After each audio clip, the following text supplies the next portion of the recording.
Van Hunt did ask her to marry him, and the response caught even those closest to her off guard. After 5 years of commitment, Halle Berry still did not say yes. For her, marriage no longer represents a promise. It represents a lesson learned the hard way. 3 divorces reshaped how she understands love, trust, and permanence. Today, she quietly sends tens of thousands of dollars each month to 2 former husbands, while simultaneously expanding a private business empire few ever see. At 58, her wealth, control, and independence are greater than they have ever been. Yet long before success became secure, a single medical error nearly shattered her self-belief. The real reason she refuses to marry again is not rooted in the present. It is buried deep within her past relationships and even deeper in her childhood. Halle Berry was born on August 14, 1966, in Cleveland, Ohio. From the very beginning, her life unfolded under layers of contrast and tension that would shape her worldview. Her mother, Judith Ann Hawkins, was a psychiatric nurse with English and German ancestry. Her father, Jerome Jesse Berry, worked as a hospital attendant and was African American. They met while working at the same hospital, and for a brief moment, stability seemed possible. But in America during the late 1960s, a biracial family drew attention in ways that quietly, but powerfully, filtered down to a child. When Halle was 4 years old, her parents divorced. She and her older sister, Heidi, moved with their mother to Oakwood, a predominantly white suburb. Almost immediately, Halle became aware of her difference. It followed her into classrooms, echoed through hallways, and lingered on playgrounds where, many days, she was the only black girl present. Teasing turned into bullying, and isolation became routine. Each experience hardened her a little more, even when she longed for comfort. Her mother did everything she could as a single parent to create safety and structure, but the outside world constantly reminded Halle that she did not fully belong.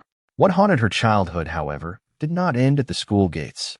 At just 5 years old, she witnessed domestic violence firsthand, violence inflicted by the man who was supposed to protect her family. She watched as her father repeatedly attacked her mother. There were moments when the abuse left her mother unable to stand. Once, she was kicked down a flight of stairs.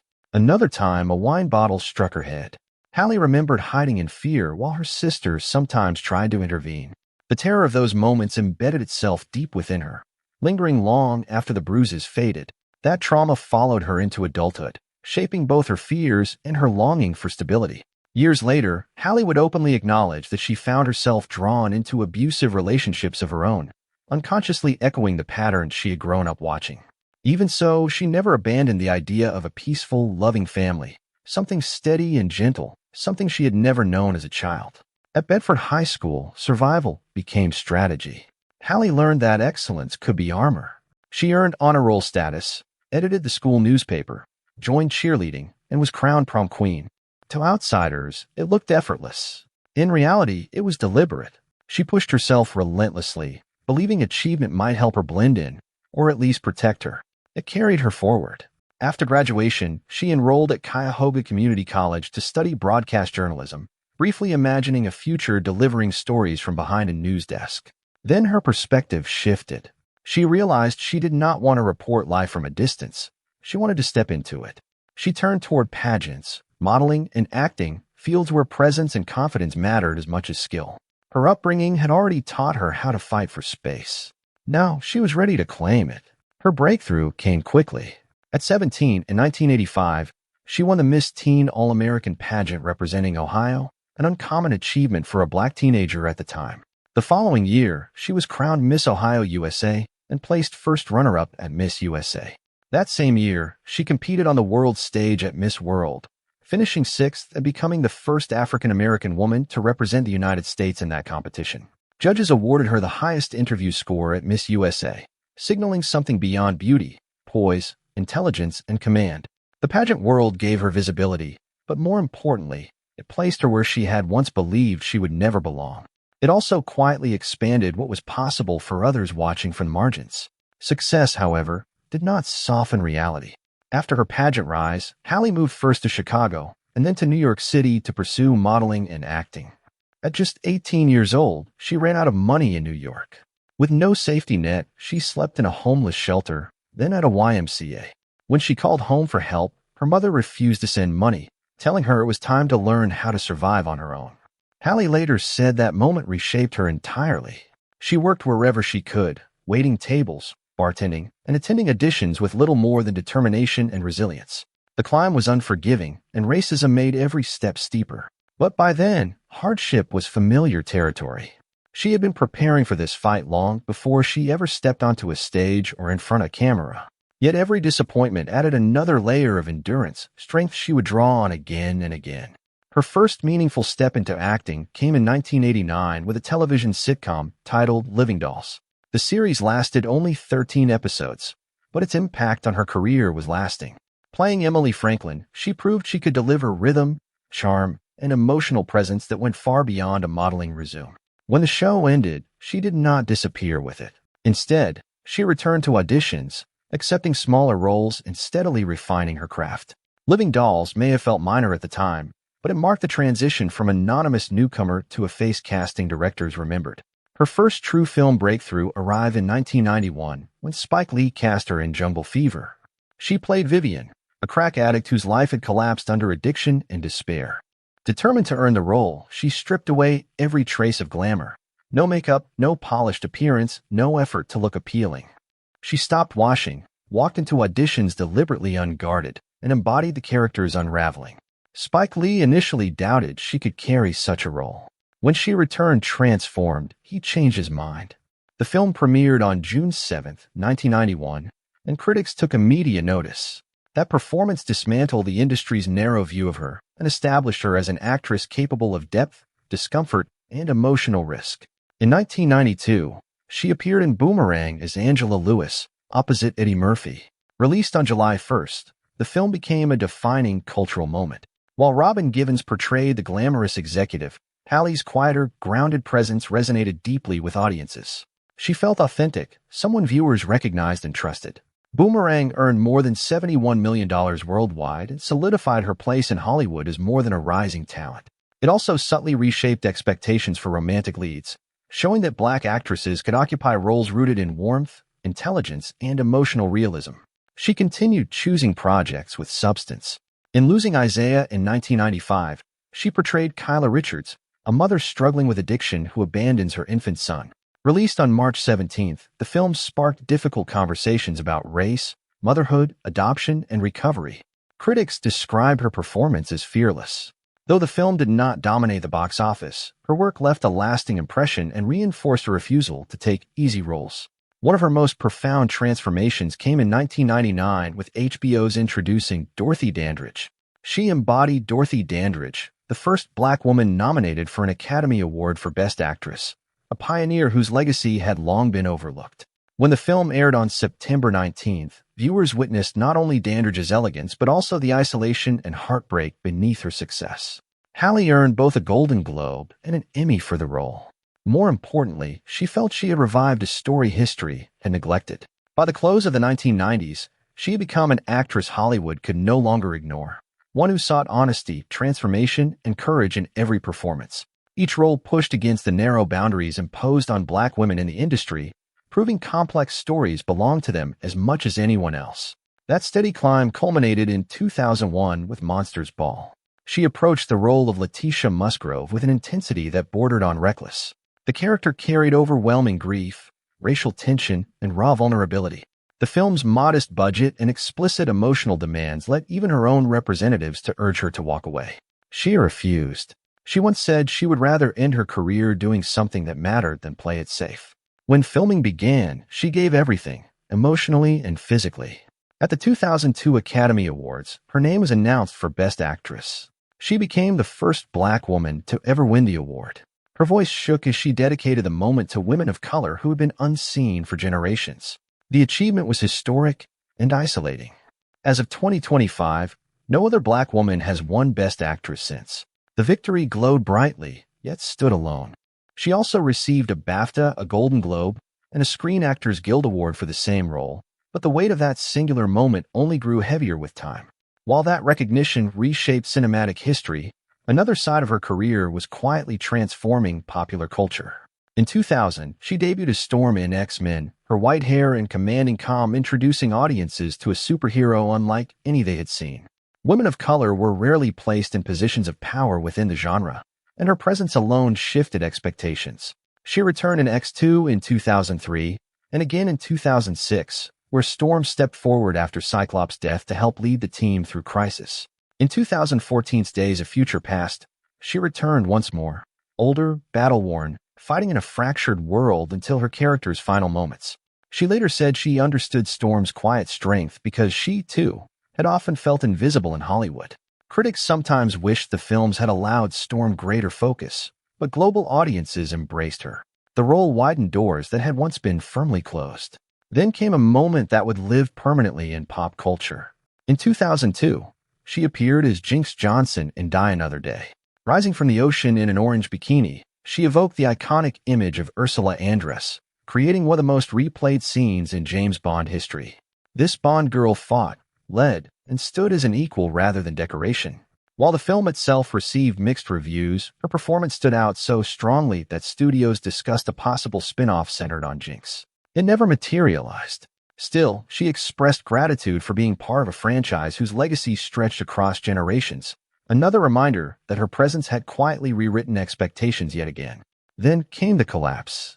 Catwoman arrived in July 2004, carrying a $100 million budget and the expectation that an Oscar-winning actress could anchor a new kind of superhero franchise. The industry believed the momentum was unstoppable. It wasn't. The film opened at number 3, earning just $16.7 million in its first weekend, and declined rapidly. By the time it left theaters, it had grossed only $82.4 million worldwide, far short of breaking even. Critics were unforgiving. Rotten Tomatoes landed at 8%. Reviews dismantled the film scene by scene, and audiences turned it into a punchline. The damage went deeper than box office numbers. She had just reached the highest peak an actor could reach. Yet one high-profile failure became a shadow that followed her for years. What happened next surprised almost everyone. In February 2005, she walked onto the stage at the 25th Golden Raspberry Awards and accepted her Razzie for Worst Actress in Person. In one hand, she held her Academy Award. In the other, the Razzie. She joked through the speech, telling the crowd they could never take her Oscar away, no matter how bad they thought the performance was. Later, she laughed that she set the Razzie on fire. Instead of hiding from the embarrassment, she confronted it head-on. That moment of self-awareness and defiance reframed the narrative, but it did not erase the consequences. Inside Hollywood, the tone shifted. Studios grew cautious. Before Catwoman, she had made history. After it, she was treated as a liability. Prestige dramas slowed. Instead, scripts leaned toward thrillers like Gothica and Perfect Stranger. Industry whispers labeled her a risk. She watched white actresses stumble publicly, recover quietly, and continue climbing, while she had to fight harder for every opportunity. She later said black actresses are rarely allowed more than a single failure before doors begin to close. For many executives, Catwoman became a permanent hesitation point. The bias lingered, long after the headlines faded. Rather than retreat, she recalibrated. She began speaking openly about fairness, about pay, about the unequal margins of error given to women of color. She pushed for better contracts, stronger roles, and more inclusive casting. Her career became a case study in how quickly Hollywood can elevate and then isolate talent, and how sharply that pattern impacts black women. Even years later, agents and executives still cite Catwoman as a warning, proof that the stigma never fully disappeared. Despite the wait, she leaned harder into physical roles. She returned to Storm in 2006, and again in 2014, maintaining a presence in blockbuster cinema. Then, in 2019, she stunned audiences with John Wick, Chapter 3. At 52, she trained 5 days a week for up to 90 minutes per session. She practiced jiu-jitsu, weapons work, and intensive combat choreography. She trained with dogs, jumped rope hundreds of times daily, and pushed through animal flow drills until exhaustion set in. During filming, she fractured 3 ribs and kept going. Her character fought with her legs, absorbed real impact, and avoided none of the brutality. The respect she earned on set and on screen was unmistakable. With time, she recognized that longevity required control. So she stepped behind the camera. In 2021, she signed a major deal with Netflix to produce and star in new projects. Her goal was clear: to create stories where women of color were allowed complexity, age, and contradiction. She joined a growing group of actresses, alongside names like Reese Witherspoon and Viola Davis, who were reshaping power structures from within. That shift led directly to Bruised. She directed it, produced it, and starred in it. At 54, she trained 4 to 5 hours a day to portray an MMA fighter who had lost her way. The film premiered at the Toronto International Film Festival before moving to Netflix. She reshaped the script to center a middle-aged black woman because she believed those stories were routinely denied space. She later said she ran through a hallway shouting that she would direct the film because no one else could see what she saw in it. The process was physically punishing and emotionally draining, but it marked a turning point. For the first time, she felt full ownership of her narrative. Bruised allowed her to speak openly about aging, regret, and second chances. It showed a body shaped by life, not perfection. It gave voice to what it feels like to be sidelined and still keep fighting. The film resonated with audiences who rarely saw themselves reflected on screen and reminded the industry that she was still capable of redefining expectations. What followed was even larger. Netflix signed her to a multi-picture deal. She re-emerged as a global draw, starring in The Union and preparing for a major action project opposite Angelina Jolie in Maude vs. Maude. Streaming platforms recognized what traditional studios once hesitated to admit. She could hold international audiences and carry stories across borders. While her career moved through cycles of ascent and resistance, her personal life told a parallel story of hope, fracture, and endurance. She entered her first marriage in January 1993. At the time, everything seemed aligned. She was rising fast in Hollywood, and David Justice was thriving in professional baseball. But their lives moved on separate schedules, across separate worlds. Long months apart strained the marriage, and he later admitted struggling with being married to a woman who did not fit traditional expectations. They had dated only 5 months before marrying, and the foundation proved fragile. By February 1996, they separated. What followed turned painful and complex. She alleged domestic violence and filed a restraining order. Years later, she revealed she had lost approximately 80% of the hearing in 1 year following a violent incident during that period. She never publicly named who was responsible. David Justice has consistently denied being involved. The absence of resolution left a story without closure, but filled with lasting scars. She tried again in 2001, marrying R&B singer Eric Benet. At first, the connection felt genuine, but fractures soon appeared. In 2002, Benet entered sex addiction rehab, encouraged by her mother in an attempt to save the marriage. The public consumed the story relentlessly. Tabloids turned it into spectacle. Late-night television treated it as humor. Away from the noise, she was unraveling. She discovered he had been unfaithful throughout their marriage, and the humiliation of watching her pain mocked publicly pushed her into emotional collapse. By 2005, the marriage ended. She later said she never truly believed the addiction narrative and felt it had been used to excuse betrayal. After that, she found a quieter chapter with Gabriel Aubry. Their daughter, Nala, was born in 2008, and for a time, life felt grounded. But by 2010, the relationship dissolved and a prolonged custody battle began. In 2012, she sought permission to move to France with Nala to live with her fiancé, Olivier Martinez. Gabriel opposed the move, and the courts sided with him. The ruling carried another heavy consequence. She was ordered to pay $16,000 a month in child support, an amount she later believed funded Gabriel's lifestyle more than their child's needs. Each chapter added weight. Each ending reinforced a lesson. And slowly, the meaning of commitment, security, and independence shifted, setting the stage for why, years later, she would hesitate when love asked her to say yes again. The conflicts did not end quietly. Tensions deepened when she accused Gabriel Aubry of making racially insensitive remarks about their daughter, Nala. Years passed, legal motions stacked up, and although the court eventually reduced her child support payments to $8,000 a month in 2021, the resentment never fully dissolved. Everything erupted on Thanksgiving morning in 2012. Outside Halle Berry's home, a physical altercation broke out between Aubry and Olivier Martinez. Paparazzi cameras captured the aftermath. Aubry later appeared in court with visible bruises on his face, and judges issued restraining orders as the situation spiraled into public chaos. The fallout did not stay contained. It bled directly into Halle's third marriage. She and Olivier Martinez married, hoping stability would follow. Instead, turbulence lingered. Their marriage ended in 2015, but the legal separation stretched on for years, finally concluding in 2023. The court ordered Halle to pay approximately $8,000 per month in child support, along with 4.3% of any annual income exceeding $2 million. Those payments became Olivier's primary source of income. The pressure landed squarely on her shoulders. She had to keep working, keep earning, and keep showing up, no matter how drained she felt. By 2024, the strain escalated again. Halle filed for sole custody of their son, alleging that Olivier had become aggressive, resistant, and unwilling to participate in co-parenting therapy. As disputes continued, judges increasingly appeared receptive to her claims. Yet just as the legal battles persisted, something entirely unexpected arrived, this time from her own body.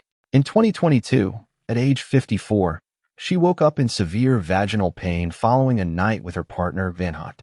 Alarmed, she assumed it was an infection and sought medical care immediately. The diagnosis she received felt devastating. Her doctor told her it was the worst case of herpes he had ever seen. She was stunned. Both she and Van Hunt tested negative.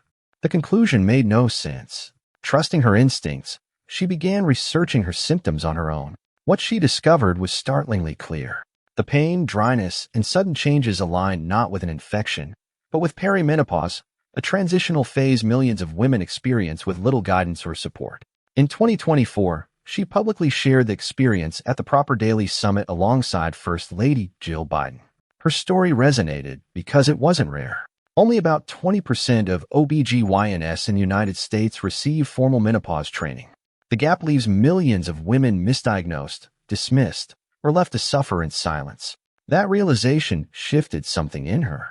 By early 2025, she transformed her wellness brand, ResPin, into ResPin Health, a full menopause support platform built to provide real medical answers. She invested millions of her own money and partnered with Kleiner Ventures to scale it nationally.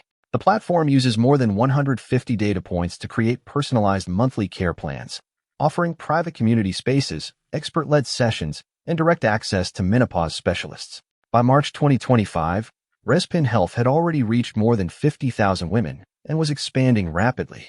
Halle said her goal was for women to experience menopause as a rebirth, not a breakdown.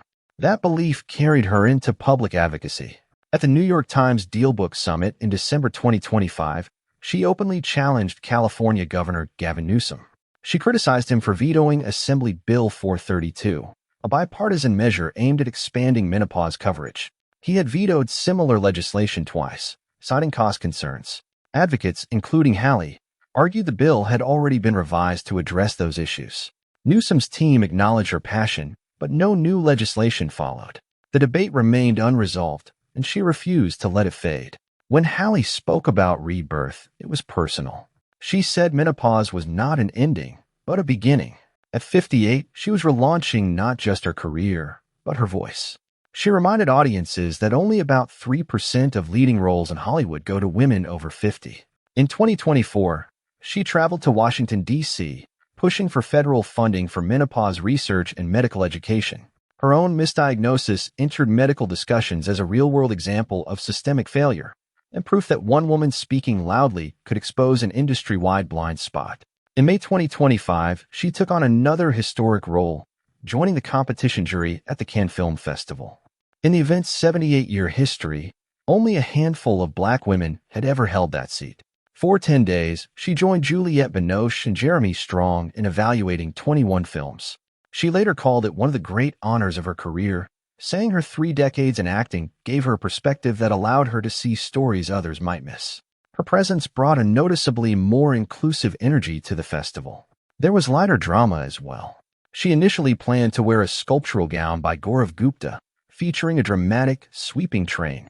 New festival rules banned excessive trains and nudity, forcing a last-minute wardrobe change.